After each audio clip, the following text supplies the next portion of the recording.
we're live and on the air. So we're going to be looking at Chapter 4 and reviewing that. And some of you have turned that in, and some of you haven't. So basically, if you turned it in, it's an easy 100 points. Okay, I don't check it. I just look to see that you've got something written in there. So now it's up to you to check your answers against this. If you have not turned it in, then you need to do so. You won't get 100 points because it'll be late. Now, we're looking at occupancy number 1. What occupancy classification would a 10-unit apartment building be? All right? So you would need to look that up in the occupancy table. And you should have come up with a R2, R-2, residential, and a 2. Okay, I believe that's right here in the table. So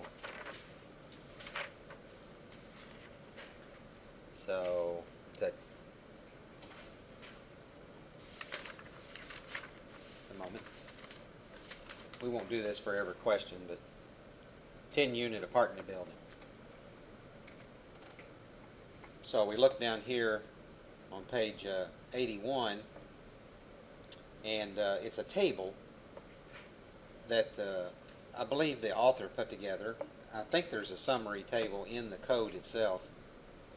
So R2 is a multiple residential use for long-term stays, such as apartment houses, boarding houses, convents, dormitories, hotels, vacation, timeshare properties. Okay? So there's 4 different occupancies. R3 is a single or 2-unit residence. No more than 5 people for less than 24 hours congregate living facilities with less than 16 people. Then R4 is a residential care assisted living facility with more than 5 but not more than 16 occupants plus staff. So if it goes over 16 plus the staff to take care of them, which would probably be about 4 or 5, then it's going to go into something else like a I-1, institutional occupancy. All right? Okay, so that's a R2. That's how you would look those up. All right? 4.2, what occupancy classification would a clothing store be? And that would be a M. Just a M for merchandising, I think, or merchant.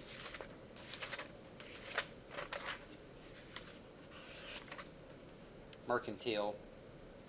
Just a M. So they don't really have, those things can be arranged so many different ways. You know, they just couldn't classify it, I guess, further. So it's a building used for sales of merchandise. Department store, markets, gas station, retail, wholesale stores. And you know, there's all sizes of those, from mega store like Menards or Walmart down to your dollar store, you know, your little thrift shop, something like that. All right, so a M. 4.3, in a building that requires occupancy separation, all right, what fire separation is required between a B and a H3 occupancy using the International Building Code? All right, so we want to know between a B and a H3. So that should be 1 hour.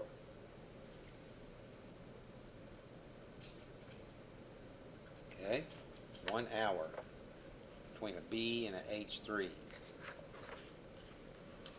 So, let's see here.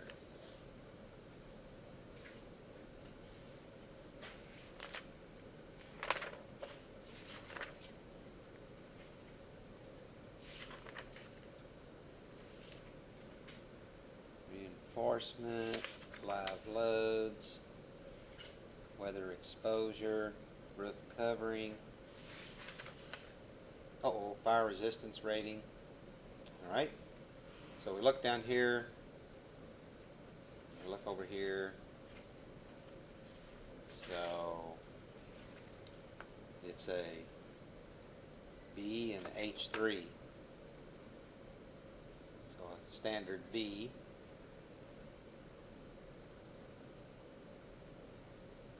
No.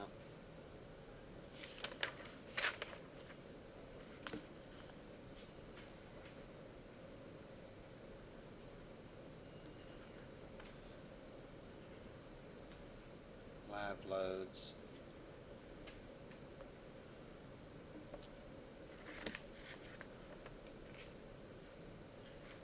Live loads.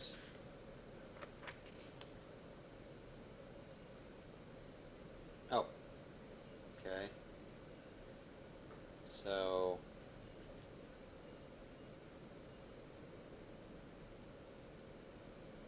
So fire separation distance, type of construction, and then occupancy.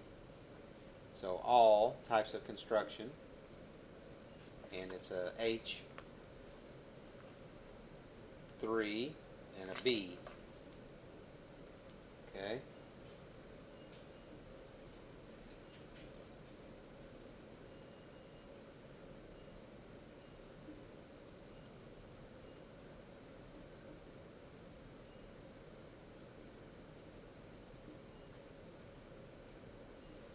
So you're looking at 1 hour. Okay, so there's the B. And so between B and all other types of construction, it would be 1. Okay.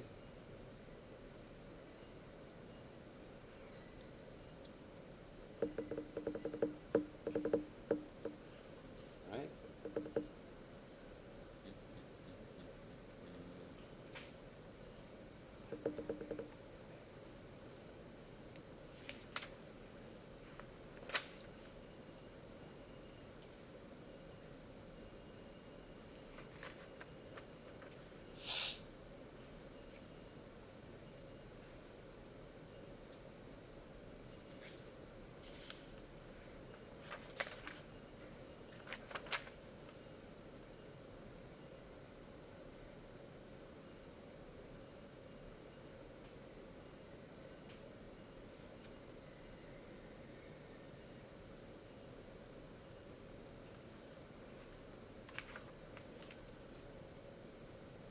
I was looking at the wrong chart. It was in the back of my mind. I was going, that's not right. So it's been a year since I looked at it. So here's a H3. It's on page 87. All right, and we find B. Let's see. So looking across the top there. Ah, there's B.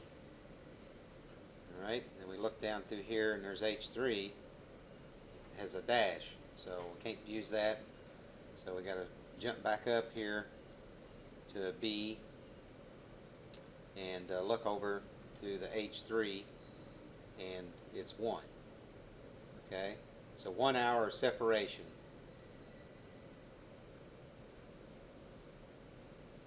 So as it states in the little note, when there will be more than one type of occupancy classification of the building, the required separation of common walls and floor systems must be determined by using this table.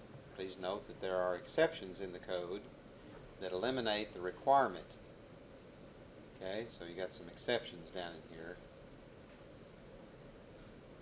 All right, and NP means not permitted. You see a S, buildings equipped throughout with an automatic sprinkler system installed, or NS. Okay, so you got 2 classifications under each type of building. So NS, it's not equipped with a sprinkler system.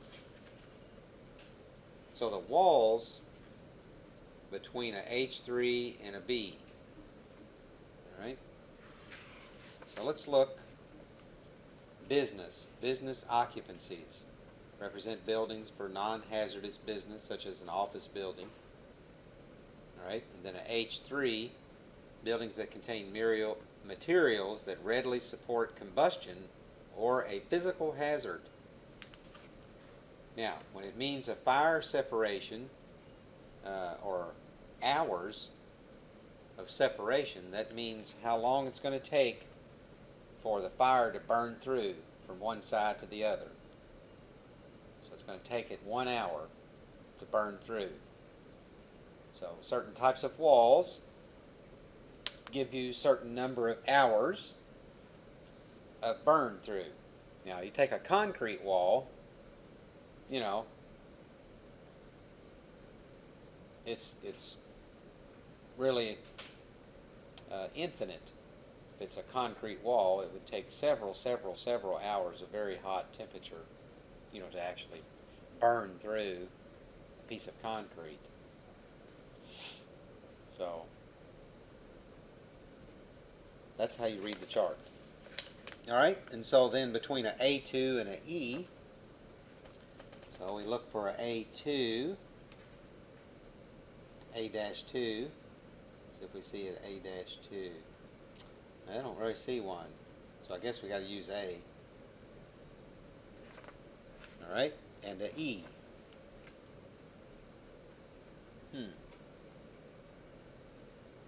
Well, they're in the same classification, so there's a letter N. Well, right?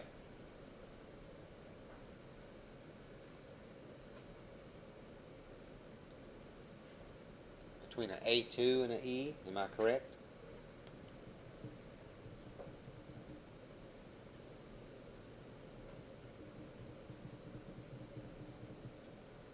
Huh? Agree or disagree? You think there's nothing? Okay. No separation required. They can just be right next to each other. Probably not. Okay. A-2. Let's see what that is. Structures used for consuming food and drink. Banquet halls, nightclubs, restaurants, and bars. Okay. And then just an E is education. 6 or more occupants through the 12th grade, including daycare. Oh, okay. So, food and drink, banquet halls, nightclubs, restaurants, and bar.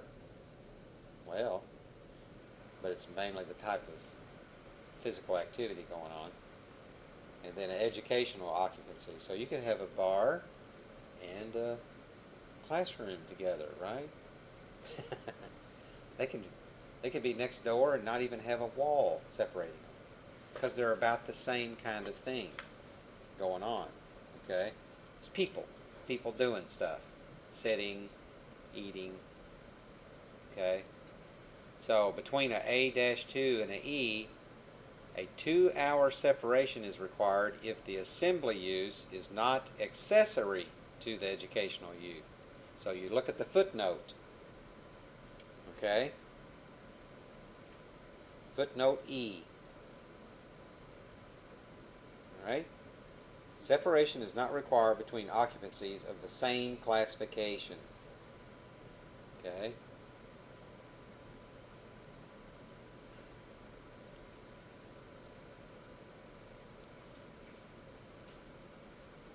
So, there would be no separation. So we don't have to put a wall up or anything.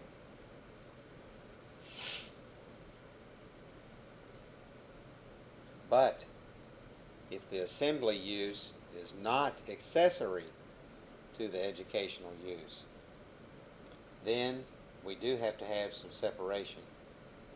Okay? There's different activities going on.